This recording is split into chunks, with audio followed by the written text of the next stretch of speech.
Thank you all for coming today.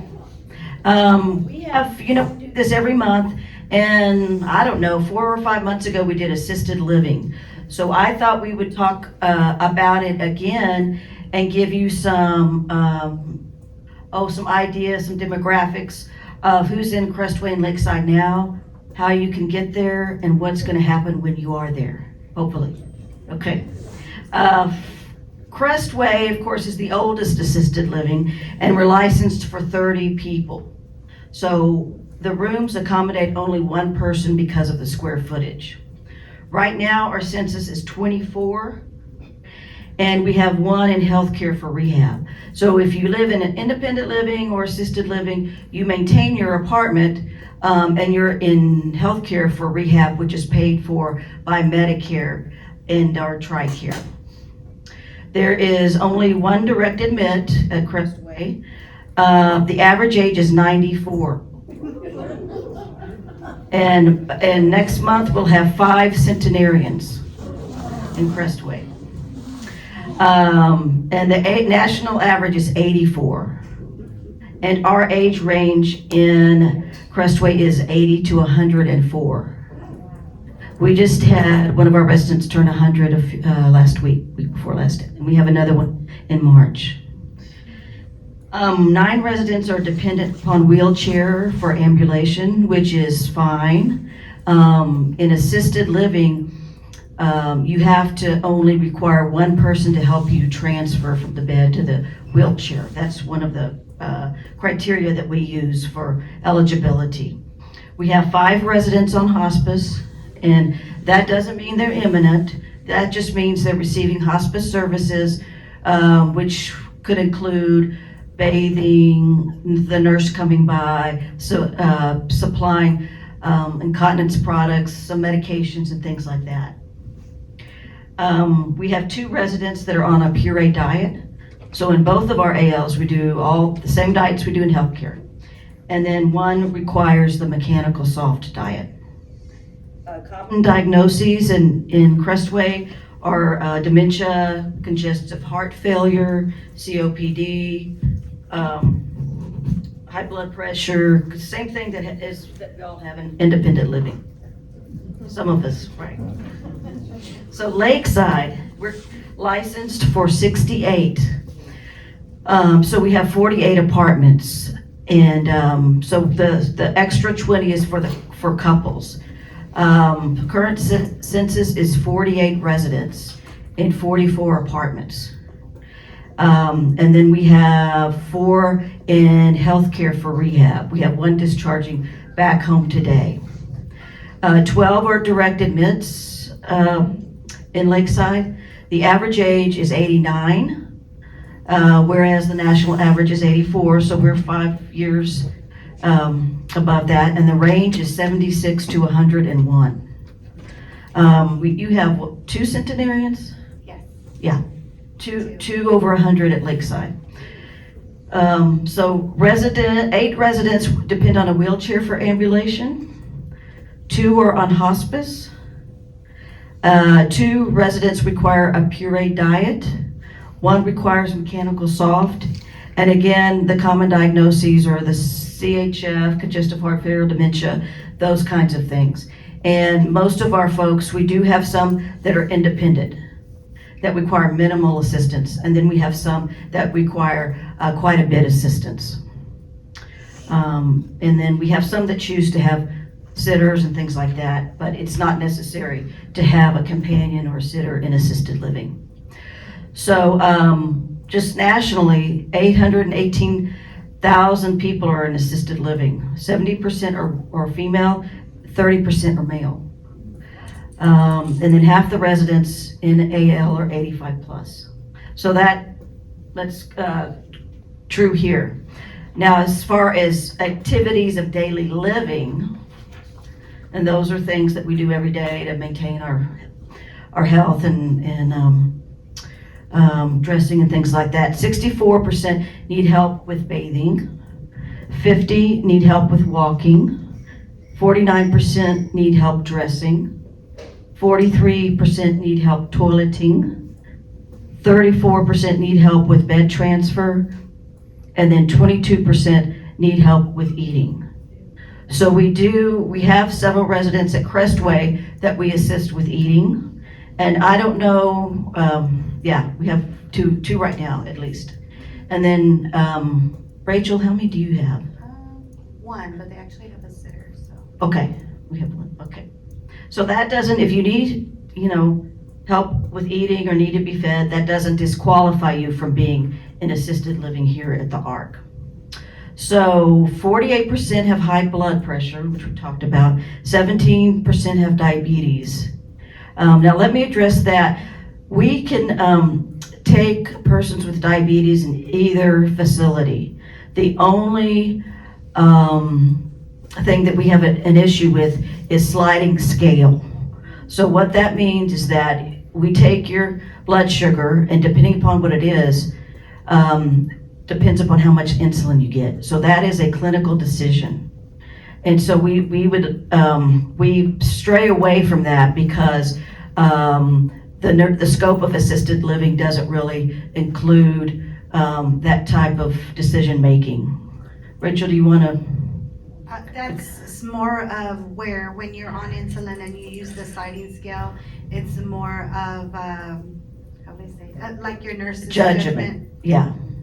And of course, then it's uncontrolled, so you would need a controlled environment such as like healthcare with diet and everything else to help control your diabetes. As to where in assisted living, you have a little more freedom, you're out and about, you're going to different places to eat, because you can come and go. So that would be the main difference, the controlled environment for the insulin. Yeah. We don't know if you've had cookies, been eating cookies all day.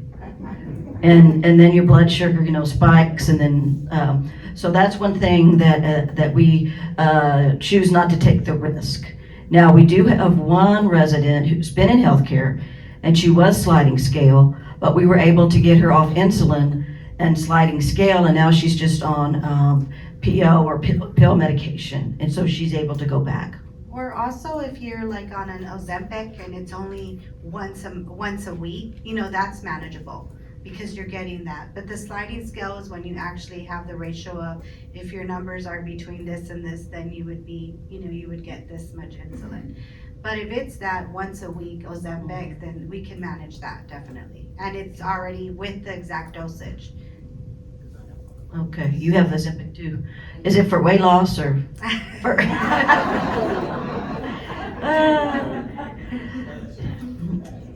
So let's talk about how do you get into assisted living? Well, generally it starts in independent living, and it starts with resident services. So resident services may identify someone who really needs the services of assisted living, and they will discuss that with the resident and the family, or the independent living resident will say, hey, I'm struggling, I need more help. And they will approach resident services and our marketing person or someone in healthcare for more information. So when that happens, we invite you for a tour at both places, or if you're interested in Lakeside, we'll show you Lakeside. And then we go over, what we offer in assisted living, which is everything except for the salon. So it's your TV, your telephone, the care by the staff, 3 meals a day, activities, of course the ARC transportation, or we have other transportation if you need something besides the ARC transportation. We've got chapel services, we have just about everything you can have in independent living. Now, we have a new policy. We've had some folks move in that would like to take their meals elsewhere, either here in the dining room or in Water's Edge. So since they're not eating in Lakeside or Crestway, they get a $5 credit on their meal. So if they come over here, they get the resident pricing minus $5. So they can enjoy the other restaurants. They could go to any independent living activity. We facilitate that and we encourage that as well. So I'm gonna have them, Rachel is the Lakeside manager, Margie is the Crestway manager, and they're gonna tell you a little bit about their specific buildings. This one Whatever. works. I think so. So at Lakeside, we have 3 different sizes of rooms, the A, B, and C. And of course, you would be referred by resident services. And then from there, you would meet our marketing counselor. Her name is Diana. So she's brand new to us here at the Arc. So she'll kind of give you a tour and let you know the cost, the sizes of the room, help you with anything as for moving in, things to that nature, setting up the room, getting the design, the paint, things like that. And then from there, you would do more of the nursing. I'll do part of the nursing, which is just your assessment, asking you questions about doctor's appointments, the medications, things like that. You do have a choice of either taking the medication yourself in your room, or of course, if a lot of it is medication management and assisted living, that's one of the main things that we help with, is managing your medication. So with that, you'll have medication aides that will come around and help administer the meds for you. So we would get like a list of your medications, kind of help you set up with doctor's appointments, if you guys want to join any activities in independent living, or we also have activities as well in assisted living. We could help with that. We also help follow up with labs, x-rays, things like that are needed, dental appointments. We'll schedule your yearly, your history and physical with your primary doctor. Pretty much we can help assist with anything that's needed. Yeah, and you have to have a doctor's order to come into assisted living. So that's one thing that we get prior to you moving in. And you can get that from your primary care physician, and that physician can continue to follow you in assisted living if they want to. Some don't, because we're calling them all the time for orders. But I know Dr. Cannon still follows a few people, and Dr. Givens, of course, and then Dr. Soria, he rounds an assisted living on Wednesdays. Every Wednesdays, Dr. Soria does a round. So let's say you're not feeling well, he's always on call for us 24 hours.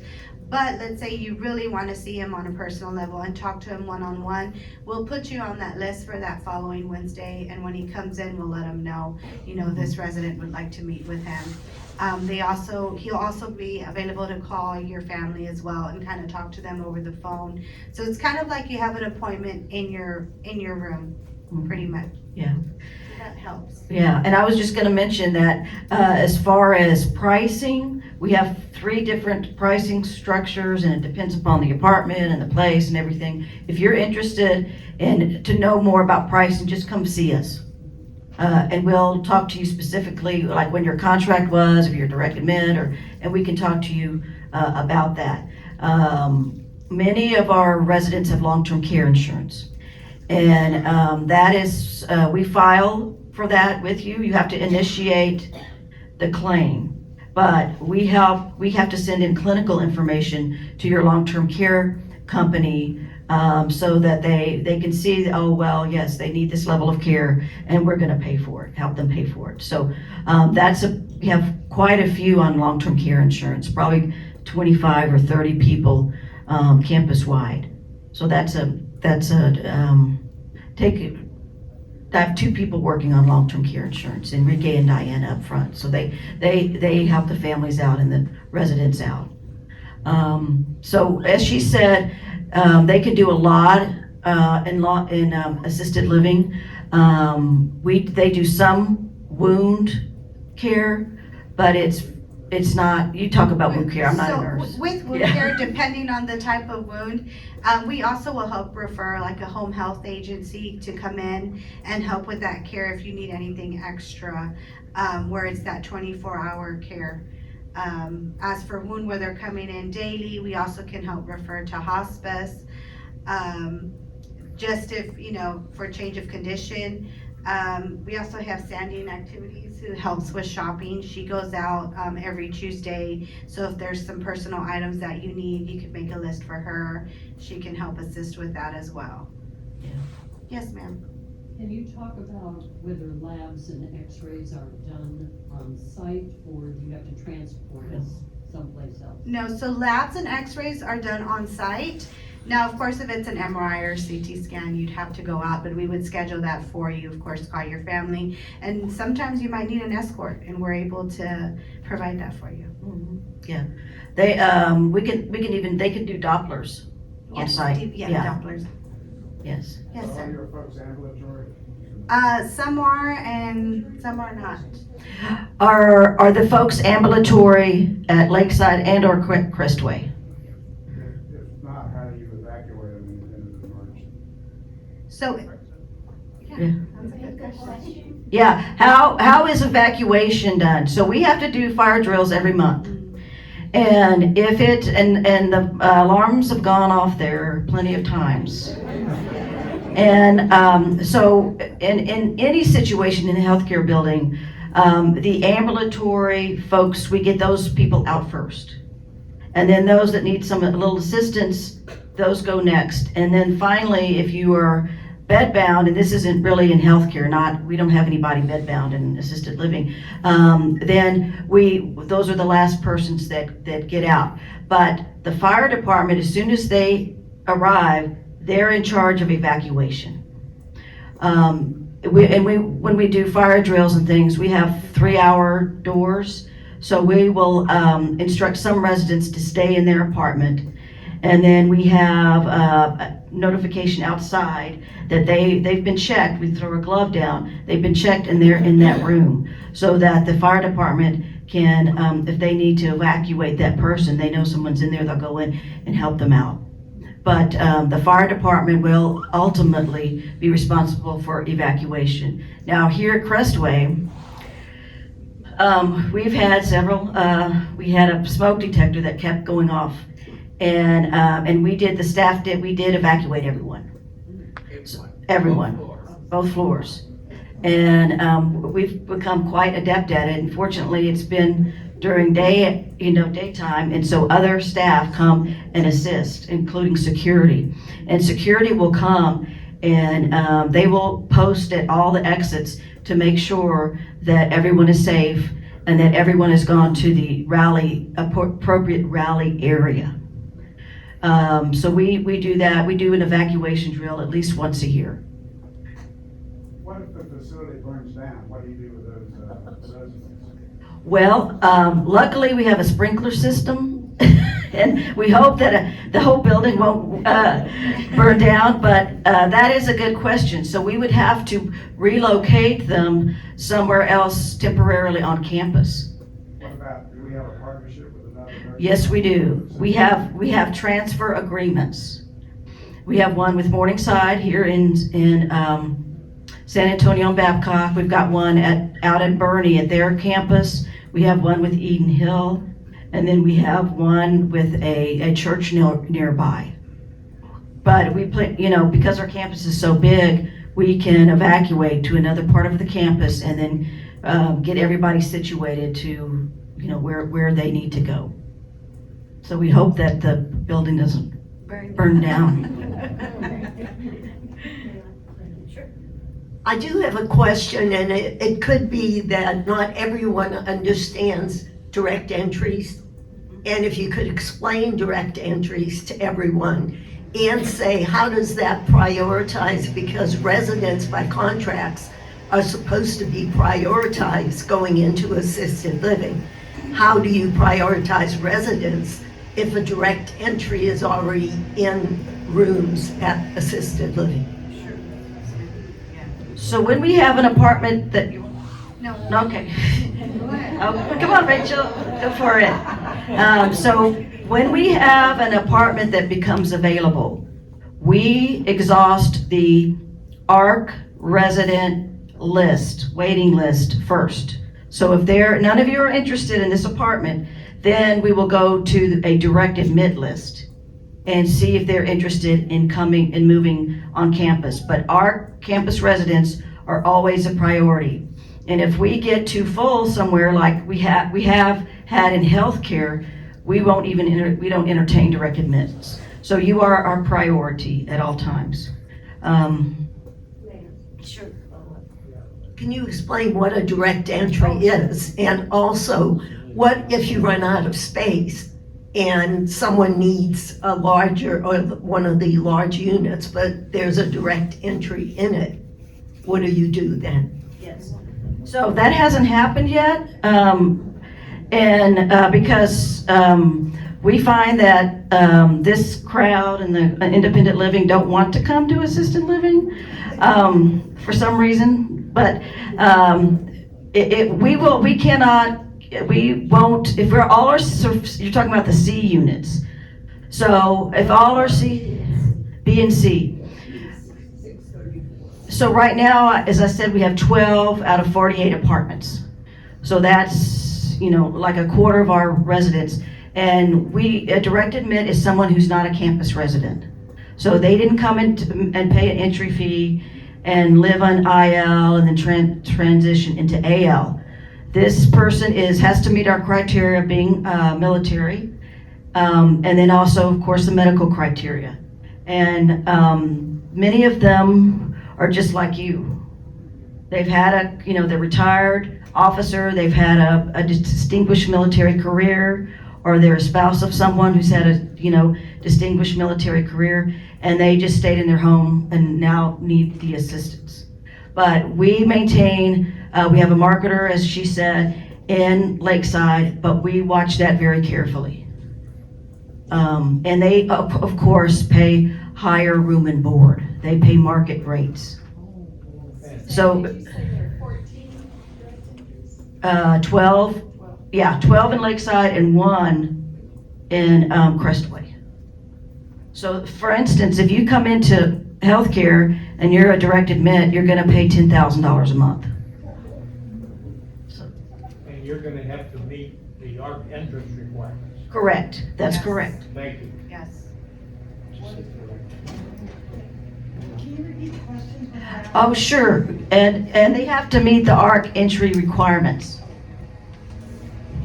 Are direct entry on a monthly basis? In other words, if the B and C units, which are the bigger units at Lakeside, are desired and direct entry are there, do you give direct entry notice that they have to vacate so a resident can come in?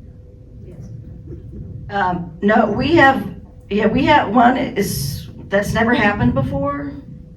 And no, we're not going to evacuate or evict that resident. We have plenty of availability in Lakeside and Crestway. We got 5 beds open in Crestway, and you have 10 or 12.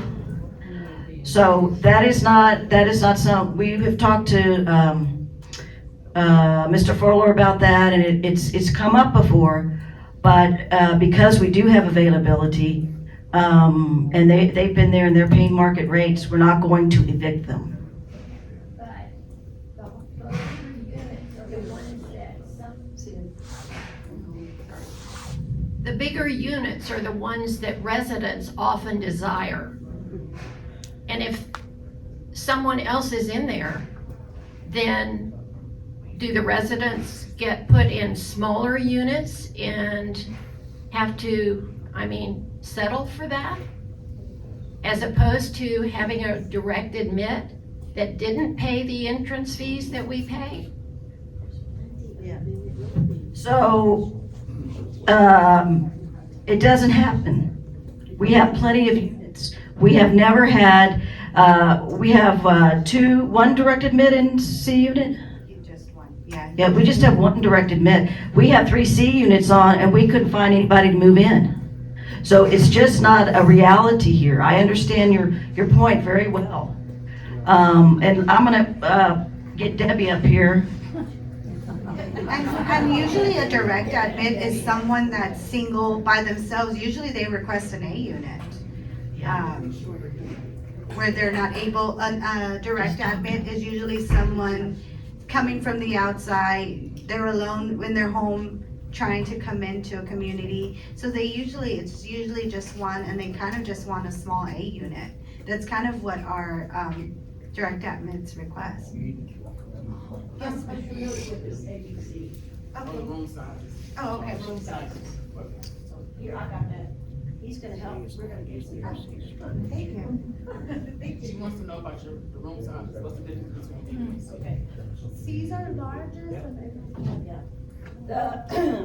The A is 462 square feet, is the A unit, and that accommodates one person. We also have some respite occasionally there, and some we use for family members if we have the availability. We also have respite over in Crestway, and those are 360 square feet. The B unit is 634 square feet, and the C is 702 square feet. And they all have, of course, restroom, a walk-in closet, a little kitchen area, and the living is separate from the bedroom. Now, we have had in the past where couples, they were both, had medical issues going on, and one, they used the living room as a bedroom. One slept in the living room, one slept in the bedroom. So that is the square footage of our apartments. Did you want to say something? He's gonna help us. Suzanne, can you tell me why the pricing in Crestway and the smaller units in Lakeside are the same pricing? You get more square footage in one, less square footage in the other?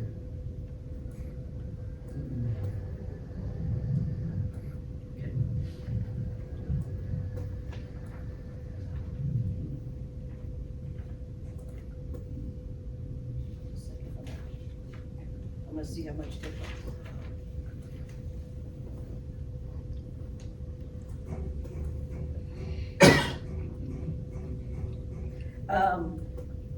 You know, I don't set the pricing, and it's Gordon that sets the pricing, but yes, it's 100 or 200 square feet more.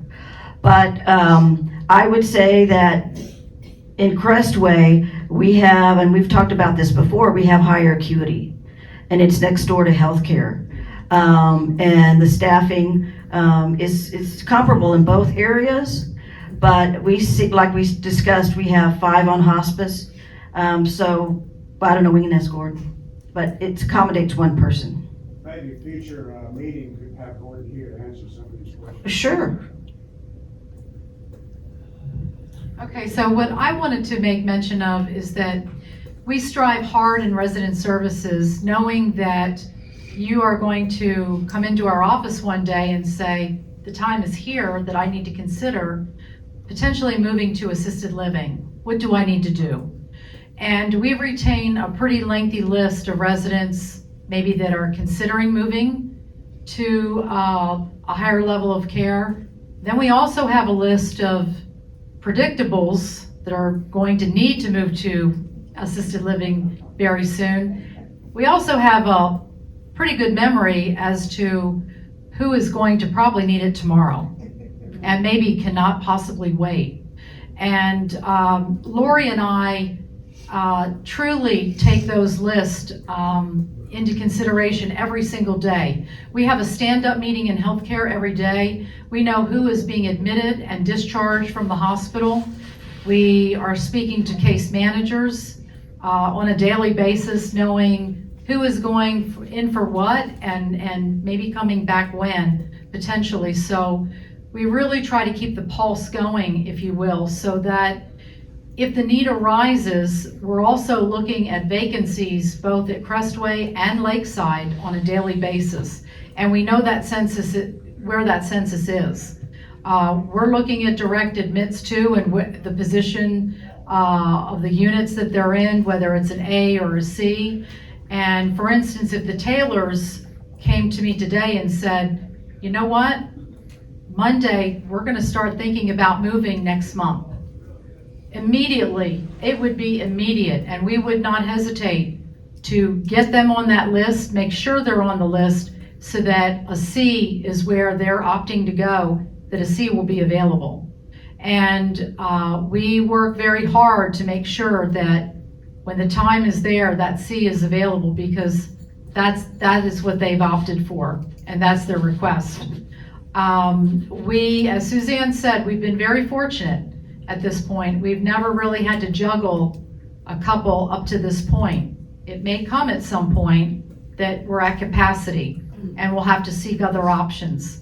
But I know for the time being, we're in pretty good shape with the census as it stands right now and the movement. Since January 1st, unfortunately, it's very sad. On a very sad personal note, we've lost 12 residents. This time last year, Lori ran the numbers and we were at 5. So our census is up for passings right now. And actually the demand or the expectancy to move into assisted living is not at the peak where we once saw it. A lot of residents are continuing to age in place, and they want services and amenities available to them so that they can in fact age in place. They're comfortable in their units where they are. So one of our strategic planning charters is in fact the continuum of care.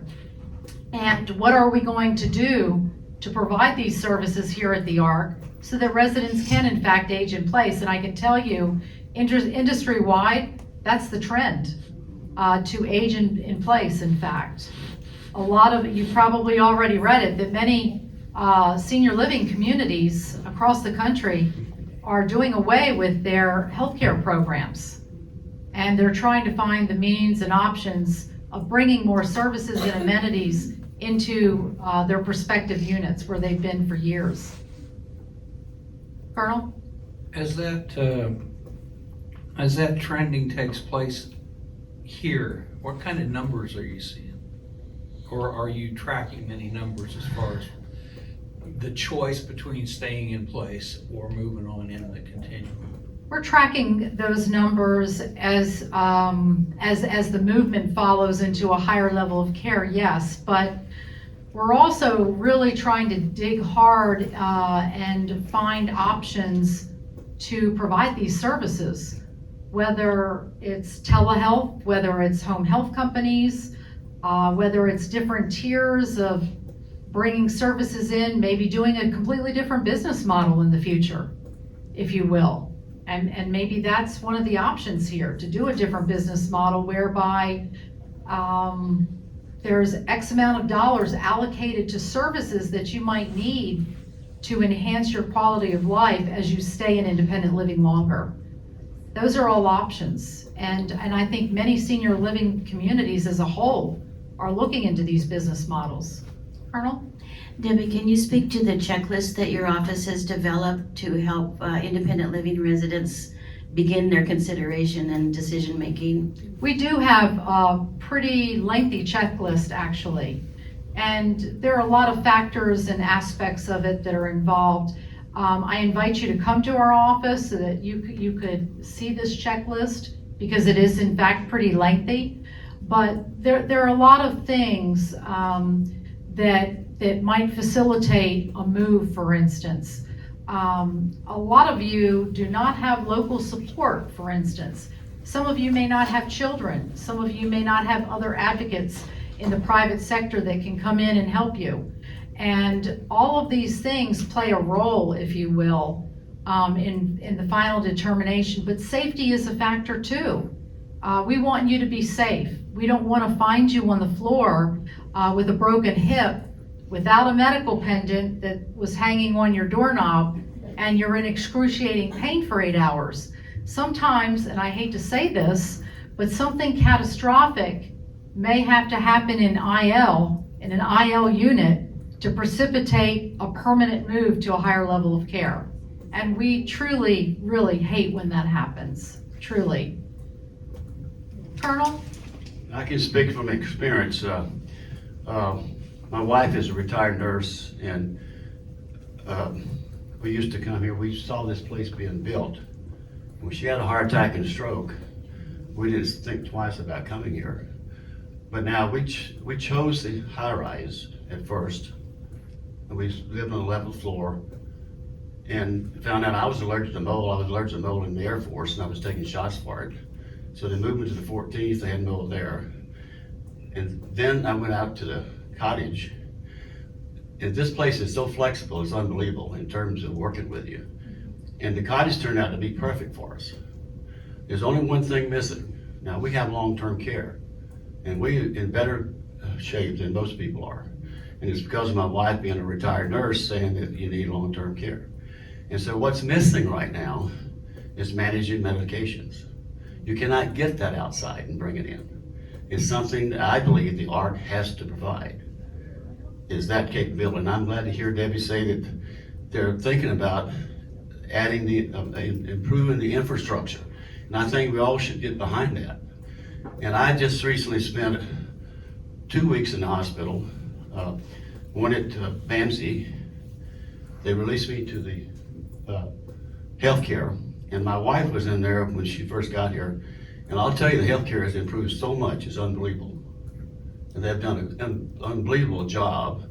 And all we gotta do is get behind that upgrade and make sure we support that.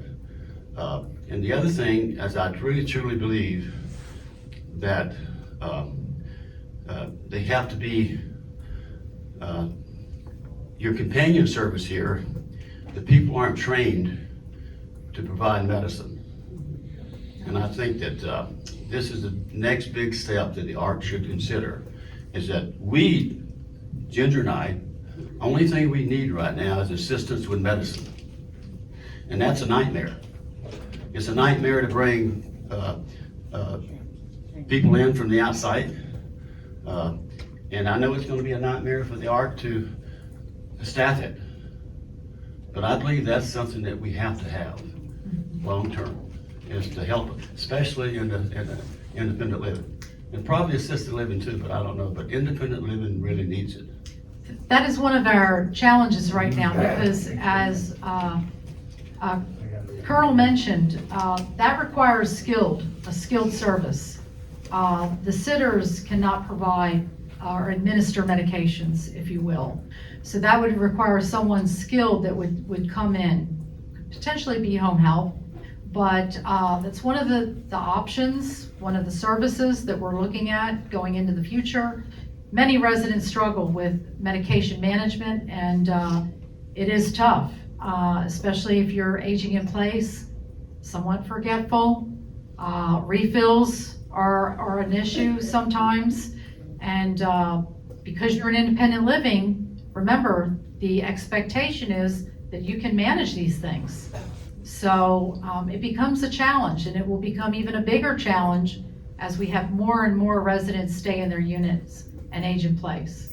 One thing I wanted to mention was our group, our charter group for strategic planning next week. We do a lot of behind the scenes work that we don't really publicize, but we are going on a field trip to 2 facilities to look at new construction and to look at the way that they have programmed their units in assisted living, so that prior to our phase 2 of the capital development plan, we don't want to make their mistakes.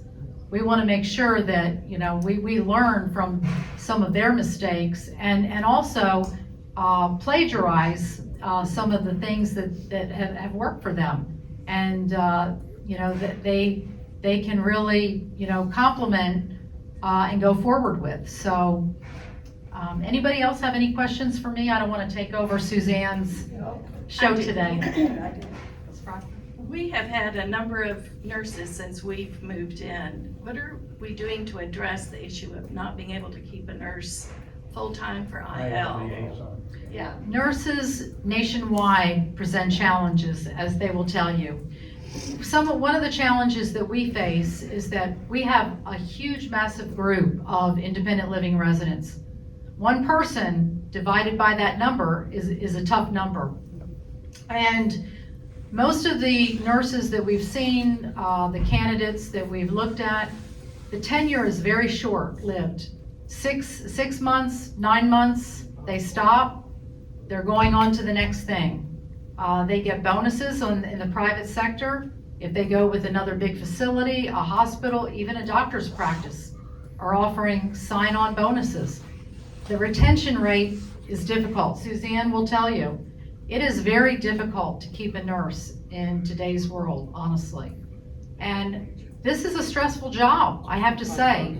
The clinical liaison is sending residents out to the hospital. They're doing COVID testing. They're trying to look at wounds to see if wound care is necessary. There's a whole myriad of things that go into that role and job description. So it's multifaceted, multitasked, it's tough, and it's an all-day marathon, if you will. That person is not sitting still for a minute. And quite frankly, there are a lot of nurses that don't want to stay in senior living. They want to move into a clinical setting to promote their career path. So it's a challenge for us, and it continues to be a challenge for us. I just want to comment. Some of you were here last month when we talked about companion services, and I am working with John to hire a nurse so that he has a nurse. Years ago, 2000, I guess, I started an agency for Golden Manor Jewish Home for the Aged called Community Care Net, and we did geriatric care management and the sitters and all that. But we also had nurses, and they would go out and set up medications. So that we have the ability to do it here. We need to get it implemented, and we are working on in our charter group ways to provide more care in your homes, so that you can age in place. It can be done. It can be done. Yeah, I had a question for Debbie. What happens if you have a couple who are set up to have the application, et cetera, to get into assisted living, but one of them definitely needs the assisted living, and the other one maybe not so much? So they're not at the same requirements, let's say. Do you still allow them to have a unit where they can live together in assisted living? We've had that situation before, and it's been my experience that one of the spouses may move to assisted living and the other one prefers to stay in their IL unit. That has been the preference for the most part that I've seen. But we have had couples move just to be with each other and stay with each other, even though the other spouse was not at the point of moving. Highly functional, cognitive skills still in check, and really not assisted living material per se as yet, but did it because of their spouse. Yeah. Well, I can, an example, and I can use their name, is the Becknells. Yeah, he needed the care and she did not, and she was a caregiver. But you have couples that one needs more care than the other. It happens all the time. Yeah.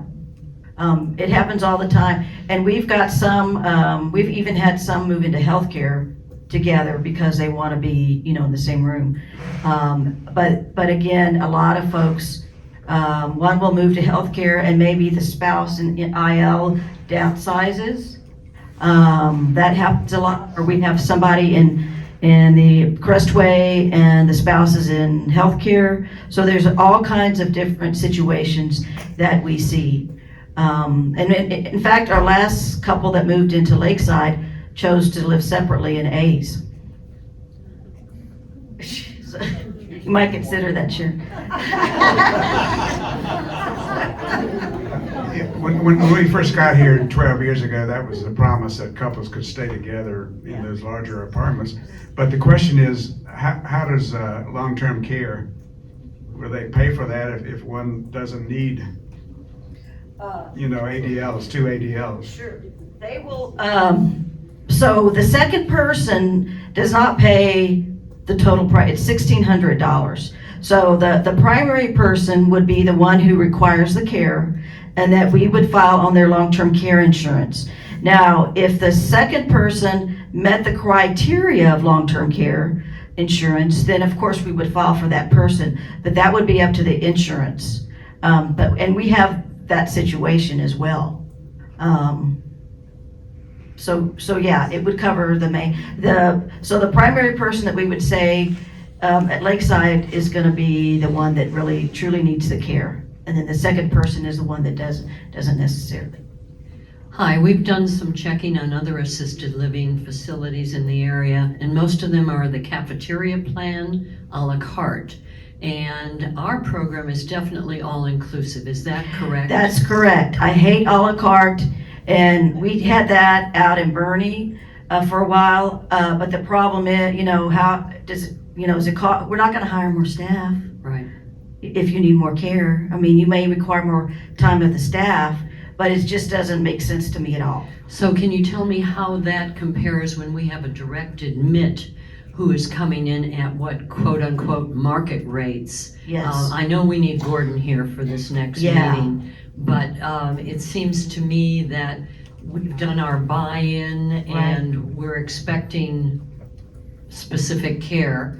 How do we address that right now in today's market? Well, as I said, like if we get a direct admit into healthcare, it's $10,000 a month, which is well over market. You're not going to find maybe Morningside out in Bernie, maybe Incarnate Word, but you're not going to find, that's a premium price. So what is it costing us?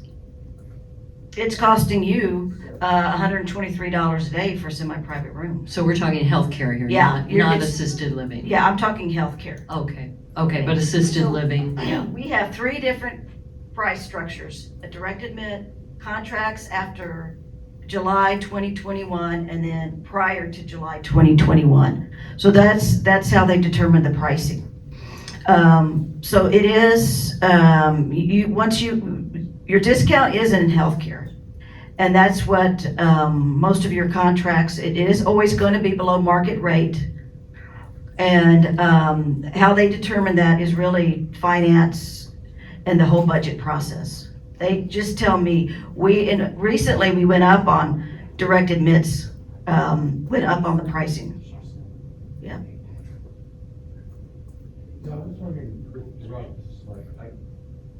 I get a lot of my drugs delivered to me in the mail by the VA. If we go into assisted living, do we have to transfer over to your? No, you can keep Express. You can keep. Yeah, you can keep, and we also go to BAMC and pick up meds. Okay. Yeah. So we don't have to switch over to HEB or something? No. Okay. The exception to that would be if you needed an antibiotic or a pain med that you need to start right away, then we would say, hey, we need to go pick this up at HEB so you can start your antibiotics. But that would be the only thing. Yes. In assisted living, you take care of the medications and ordering them. Yes.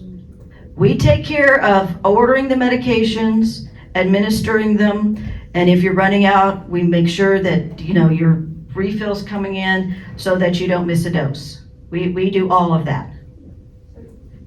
So you're maintaining the medications? We don't keep. Yes, we maintain the medications unless you're self-administering, then they're in your apartment. And we have to test you every month to make sure that you're able to self-administer correctly. So if you don't know what your meds are when you have to take them, then we'll probably recommend that we give you your medication. How many do you have right now on? Probably like 3. 3. We have 3 at Lakeside that take their own meds, that self-administer. We don't have anybody at Crestway. And dogs and cats are allowed at Lakeside and Crestway. I know there are always extra costs, okay? Does that include laundry, charging for when the person goes shopping for you? Do you charge for that?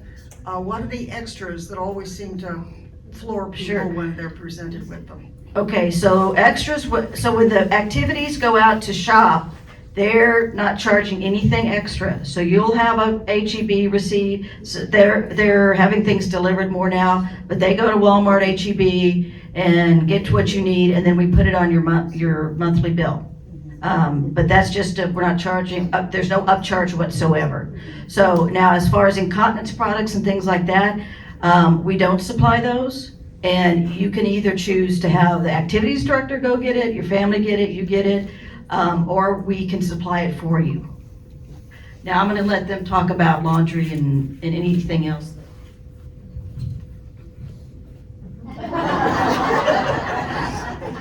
She's more experienced than me. For laundry at Lakeside, we have washer and dryer, so you're able to wash your own laundry. Of course, there's no fee for that. And then there is the $25 fee if you'd like laundry services through the ARC. And what they do is you pretty much will leave your laundry basket, they'll come in, they'll pick a day, and they'll let you know every Wednesday I'm coming around and we'll pick up one load. So one load of laundry is $25. So if you have 2 pairs of pants and a shirt, I would say, yeah. They'll wait and come around and probably pick it up till it's one full load, and then that gets charged. What about sheets? They're a load for themselves. So sheets, that's included. We do wash, yeah, Wash your sheets. we do wash your sheets. Yeah, that, you don't And a charge- weekly, that's being changed out, your sheets, along with, and it's just your own, and your towels.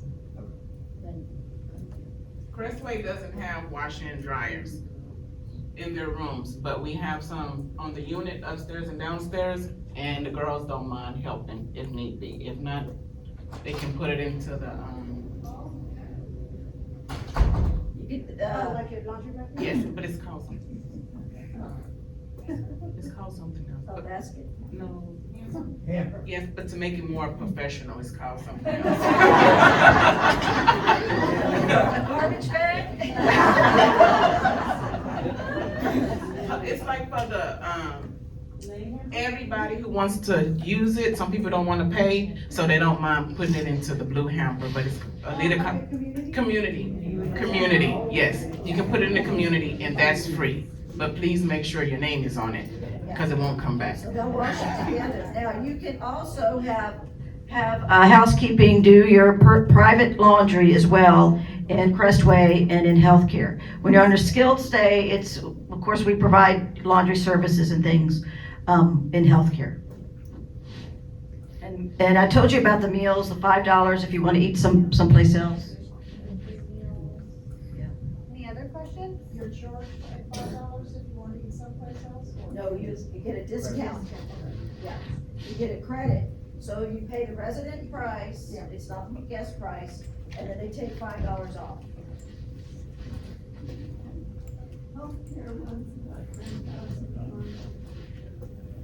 No, well, if you're a direct admit, it does.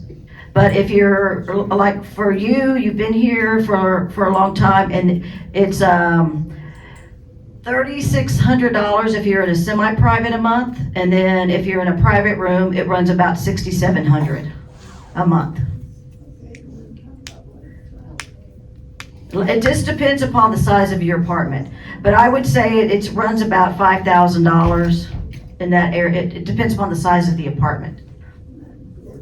That includes everything, but you know, of course, your meds and your things includes meals, telephone, cable, internet, fire protection. Yeah.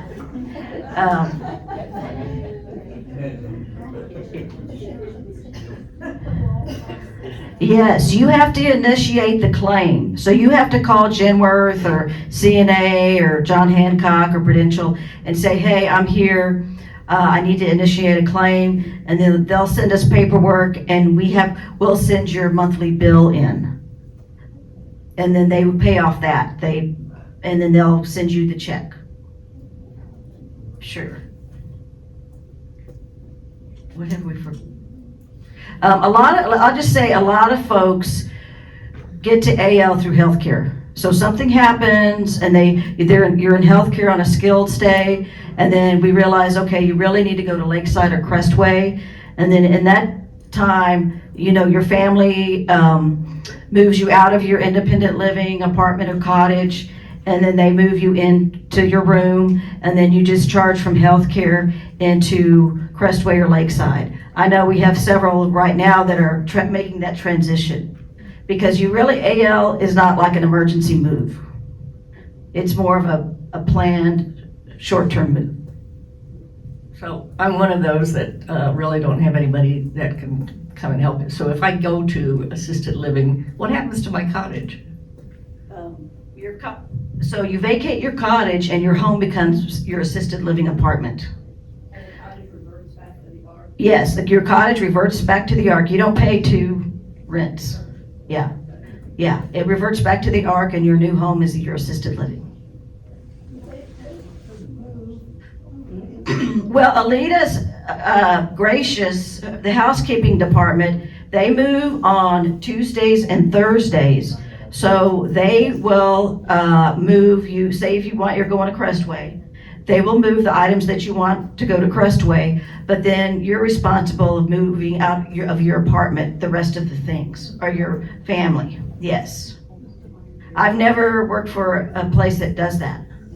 It's a wonderful benefit. You said you need a doctor's prescription to move to assisted living. You can't just decide, I'm ready, I'm confused, I can't do my medication. You just say, Susan, that it's time for. Yes, you can. We've never had a doctor not sign orders to move into assisted living. So, yeah. If you just tell the doctor that you need it, they're gonna write the order. Or we'll find one that will. We'll find one that will.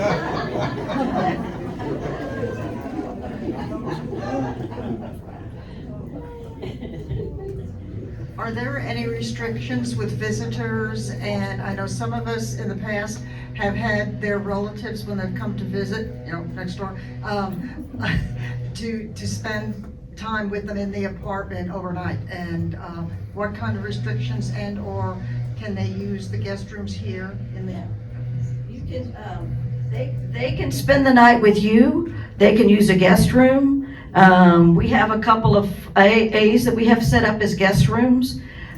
So, you're allowed to stay with your mom if you choose. That happens. Healthcare is a little trickier because we don't have extra beds. But sometimes, families, and the visitation as far as COVID and all that, those rules have been retired. So if somebody has COVID, they are allowed visitors. And you can visit any hour of the day that you want to visit.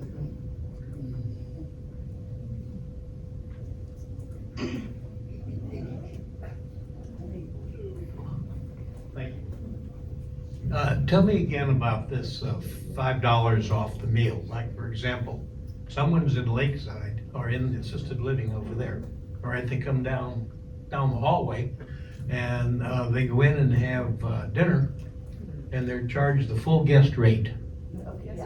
Now, wait a minute. Okay, so now we're paying twice because you got a meal plan you're paying for here.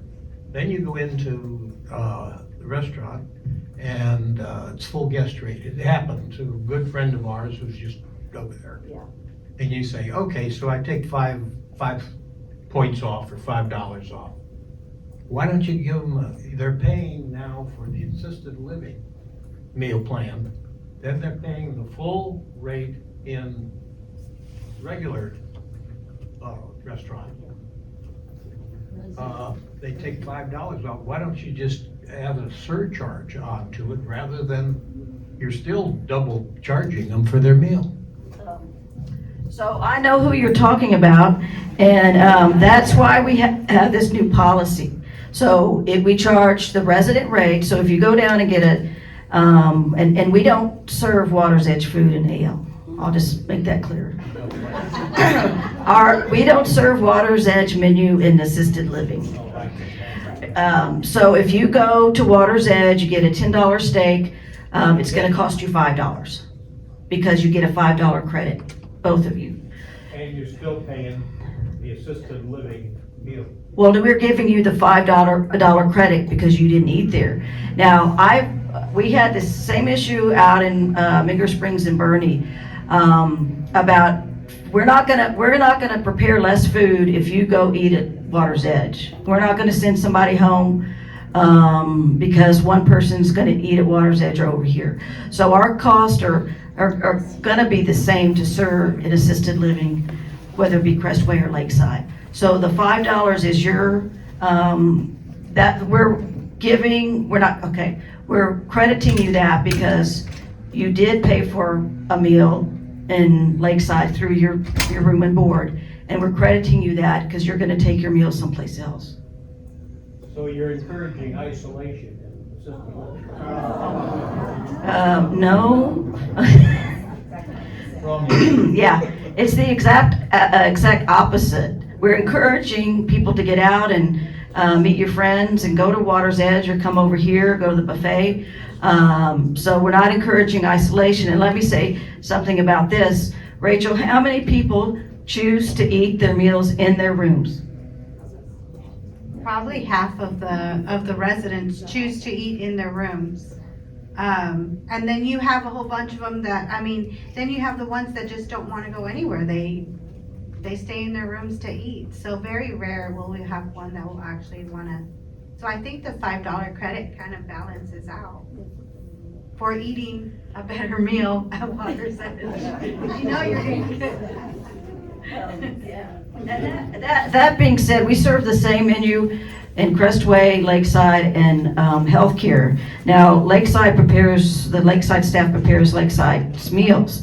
But we have been, Debbie and I, and Gordon and Cordy have been, and Arlie in food service, about restructuring Lakeside's menu to make it less clinical and more hospitality IL.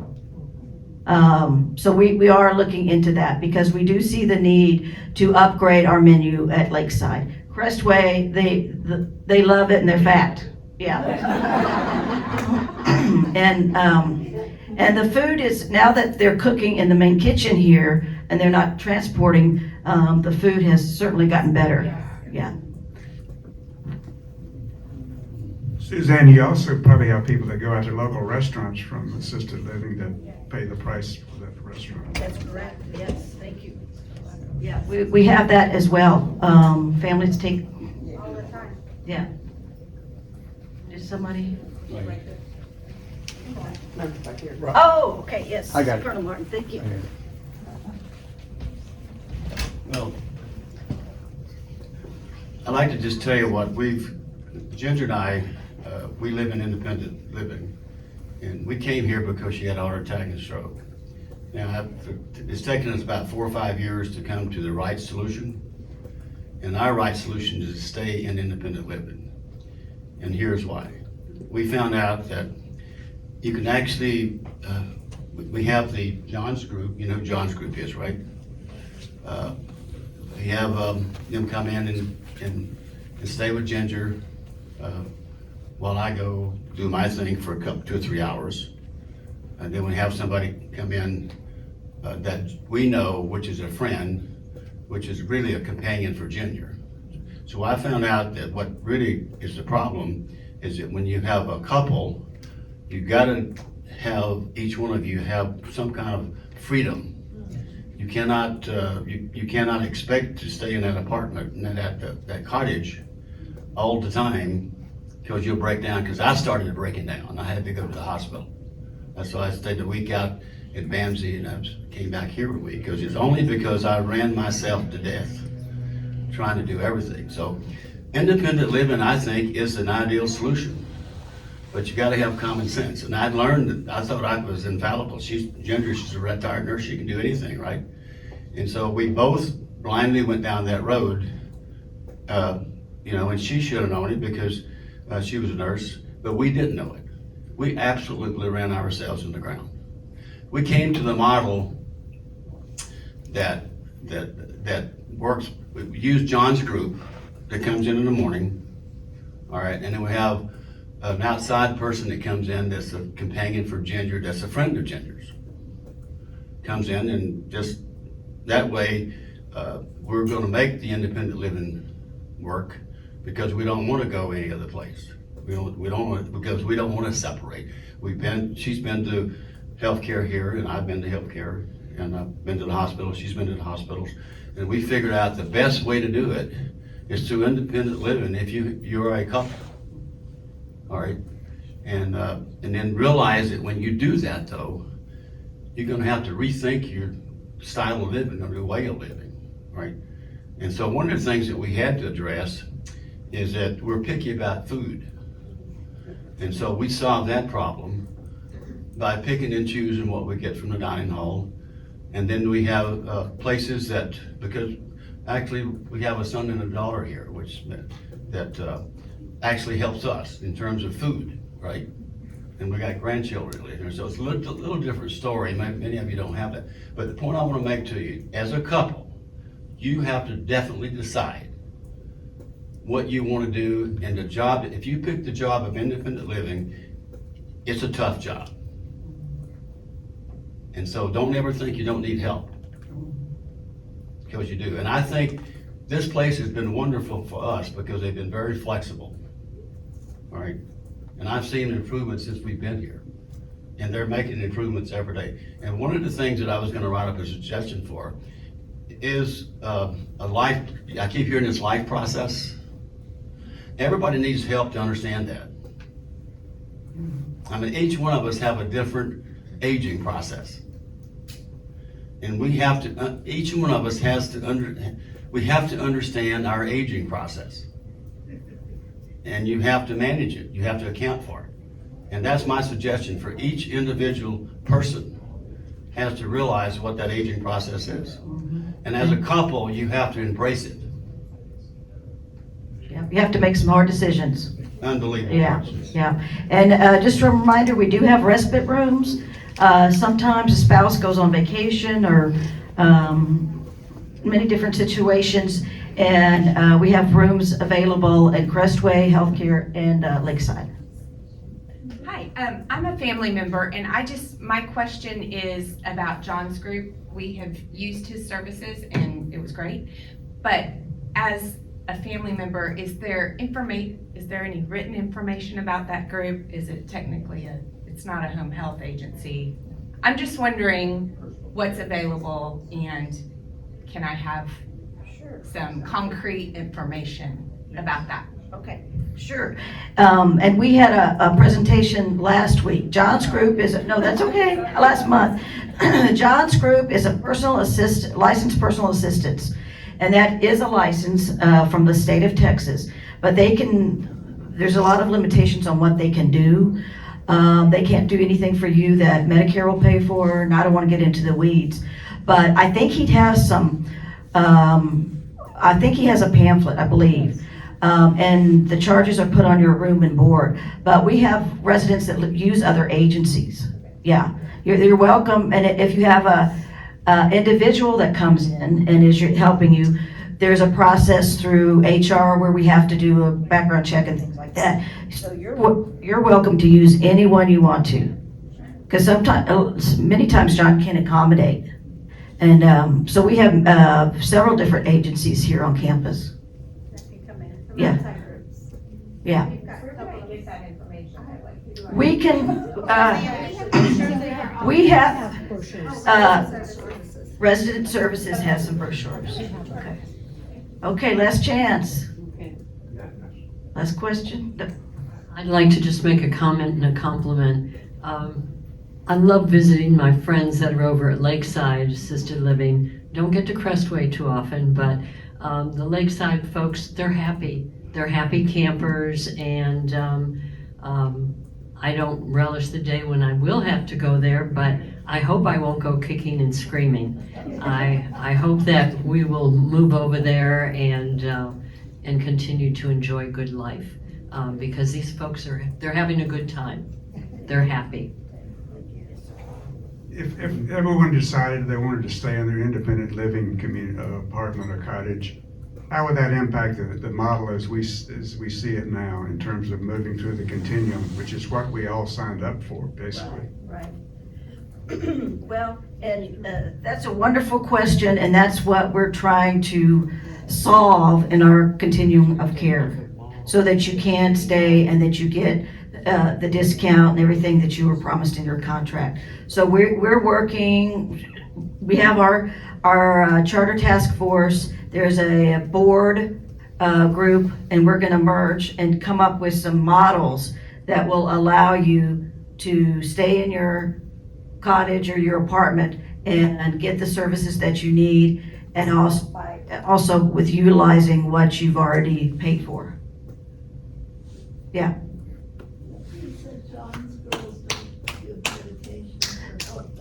Yes, they will remind you to take your medications, but they're not supposed to set them up because it's beyond their scope. Now, you can get somebody off the street to do it, but you can't because of their license.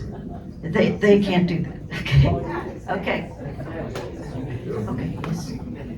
Okay. Thank you.